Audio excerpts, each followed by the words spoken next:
भेंडीची भाजी जर चिकट होत असेल तर या पद्धतीने एकदा नक्की करून बघा. अजिबात चिकट होत नाही आणि खायला तेवढीच मस्त लागते. चटपटीत अशी भेंडीची भाजी मोकळी सुटसुटीत आणि 10 मिनिटातच फक्त तयार होते. तर भेंडीची भाजी तयार करण्यासाठी इथं मी पाव किलो भेंडी घेतलेली आहे. भेंडी स्वच्छ धुवून सुती कापडाने पुसून घेतलेली आहे. कापडाने भेंडी पुसून घेतल्यामुळं चिरताना चिकट अशी होत नाही, मस्त ती चिरली जाते. तर आता आपण भेंडी चिरून घेऊ. भेंडी चिरताना चाकूने देठाचा भाग आणि टोकाचा भाग कापून टाकायचा आहे. तर या पद्धतीने सर्व भेंड्या आपण चिरून घेऊ. बारीक बारीक अशी मी भेंडी चिरून घेणार आहे. भेंडी बारीक चिरल्यामुळे झटपट अशी भाजी तयार होते. तर सगळी भेंडी मी चिरून घेतलेली आहे. आता सगळ्यात पहिला चिरलेली भेंडी तेलामध्ये थोड्याशा परतून घेऊ. त्यासाठी तव्यामध्ये अगदी थोडंसं तेल घेतलेलं आहे भेंडी परतण्यापुरतं. यामध्ये चिरलेली भेंडी घातलेली आहे. भेंडी आता 3-4 मिनटं चांगली परतून घ्यायची आहे मीडियम गॅस करून. चांगली खरपूस अशी भेंडी भाजायची आहे, करपवायची नाही. सुरुवातीला भेंडी तेलामध्ये भाजल्यामुळे मस्त भाजी चवीला लागते आणि भेंडीची भाजी खाताना कच्ची अशी लागत नाही, छान लागते चवीला.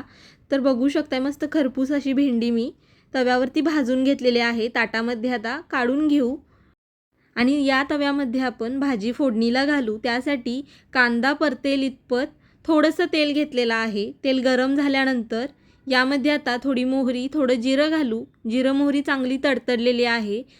आता यामध्ये 3 हिरव्या मिरच्या बारीक चिरलेल्या घालू. त्याचबरोबर एक मोठ्या आकाराचा कांदा बारीक चिरलेला घालू. मिरची थोडी जास्त घालायची म्हणजे तिखट छान लागते भाजी. कांदा आता तेलामध्ये चांगला परतून घेऊ. जास्त मऊसर असा परतायचा नाही, थोडा कच्चाच ठेवायचा. तर बघू शकताय कांदा मी जास्त परतून घेतलेला नाही, अगदी थोडासा परतून घेतलेला आहे. यामध्ये आता एक छोट्या आकाराचा टोमॅटो घालू चिरलेला आणि टोमॅटोसुद्धा थोडासाच तेलामध्ये परतून घेऊ. जास्त मऊसर असा करायचा नाही, कारण वाफेवरती भेंडीची भाजी आपण करणार आहोत. त्यामुळं कांदा आणि टोमॅटोसुद्धा चांगला मऊसर होतो नंतर. तर कांद्यासोबत टोमॅटोसुद्धा थोडा मऊसर असा परतून घेतलेला आहे. आता यामध्ये थोडीशी हळद घालू. भाजीपुरतं चवीनुसार मीठ घालू आणि कांदा टोमॅटोसोबत हळद मीठ चांगलं मिक्स करून घेऊ किंवा थोडंसं आपण परतून घेऊ. आत्ताच कांद्यामध्ये मीठ घाला, कारण भेंडीला एकसारखं मीठ लागतं. वरून जर मीठ घातलं तर एकसारखं असं मीठ लागत नाही. थोडंसं परतून घेतल्यानंतर यामध्ये आता परतून घेतलेली भेंडी घातलेली आहे. भेंडी आता कांदा आणि टोमॅटोसोबत एक अर्धा मिनिट परतून घेऊ आपण चांगली, म्हणजे मीठ आहे ते एकसारखं भेंडीला लागतं. भेंडी चांगली परतून घेतल्यानंतर गॅस बारीक करून साधारण 1 मिनिटासाठी झाकण ठेवू आणि थोडीशी वाफेवरती ही भेंडी शिजवून घेऊ. तर 1 मिनिट झालेला आहे. आता आपण चमच्याने ही भेंडी परतून घेऊ.